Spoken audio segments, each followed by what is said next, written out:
অ্যান্টার্কটিকায় সম্প্রতি ঘটে গেছে বিরল এক ঘটনা। অঞ্চলটিতে আঘাত হেনেছে বরফের সুনামি। ঘটনাটি রেকর্ড করেছে চীনের ৪১তম অ্যান্টার্কটিক অভিযানের গবেষকরা।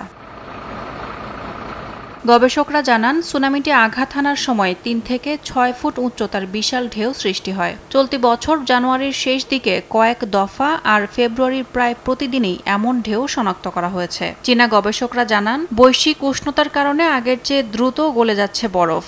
পরিবর্তিত জলবায়ুর প্রভাব অ্যান্টার্কটিকায় প্রকট হয়ে উঠছে।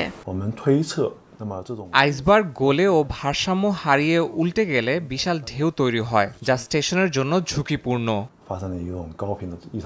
চীনের উহান বিশ্ববিদ্যালয়ের গবেষকদের মতে, হিমবাহের ভেঙে পড়া এবং আইসবার্গের ওজন পরিবর্তনের কারণে এই সুনামির সৃষ্টি হয়েছে। এর আগে ২০১৯ সালে এমনই এক ভয়াবহ সুনামি চীনের ঝংশান স্টেশনে আঘাত হানে।